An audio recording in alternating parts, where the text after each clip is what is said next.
So there's a buzzword going around, which has been going around for a long time, but at the moment it's really, really being talked about, agroforestry, okay? Yeah. Linked to what you were just saying about sort of 3D farming and trees that produce food. I think foresters tend to think of agroforestry as a line of trees with a crop in between.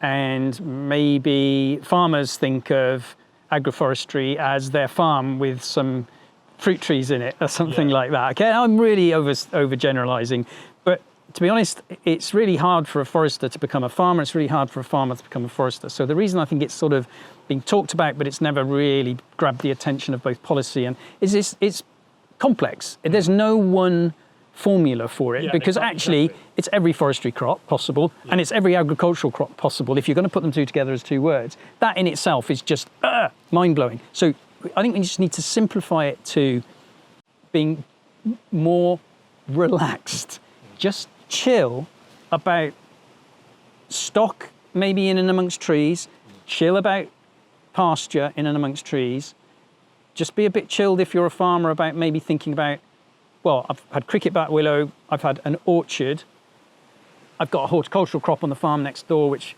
I'm rather jealous of my neighbour because he's making quite a bit of money. We know that it's very good for mycorrhiza, it's good for shelter. We know that carbon stocks go up towards where there are trees on open farmed land. It's just working with those sort of knowns and not just oversimplifying, and I don't think there's a wrong way to do it. I don't think there's a perfect way to do it. I think it should be really flexible, really dynamic, and allow people to do what works for them. Unfortunately, I think, without getting too much into policy, I don't think this country's used to supporting it, understanding it, and the science and the husbandry and the agriculture, the silviculture is not there for it. There's some great pioneers who do know a lot about it, but they've had to sort of plough, excuse the pun, plough their own furrow to learn all about it. Well, I went to visit a farm in Shropshire and they were growing their cows grazing underneath monkey puzzles.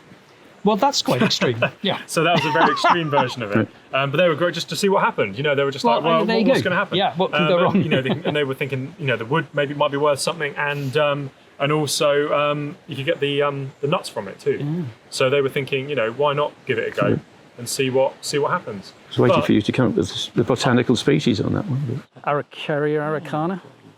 Thanks, Roger, for that. On to you know, you're just a camera pointing at me. That was from somewhere at the back. I was just going to say a point again when we were talking. I might not be sitting next to him in a minute after that one. Is, you know, around agroforestry, exactly as you said. I don't think the policy and things is there to support it. It's an area which needs lots of research, and there's lots of reasons for that. You know, one field in a farm is totally different to the field next to it potentially, which means it's going to need a totally different set of crops and trees and everything growing together. At the same time, our traditional way of managing forests and agriculture, I think, has to fundamentally change. And it has to become more of a mixed bag. And the only way to do that, also because it ties in with the urban area as well, and it means politicians and money can be allocated differently, is we have to shift to a canopy cover system opposed to a forest system, I think, because that can support traditional forestry, it can support agroforestry, and it can support urban forestry. You know, if there's a big urban project to reforest the streets, that's going to have a huge impact and a huge amount of benefit. You know, if you add up things like natural capital, the natural capital of that could be enormous when compared to an agricultural field.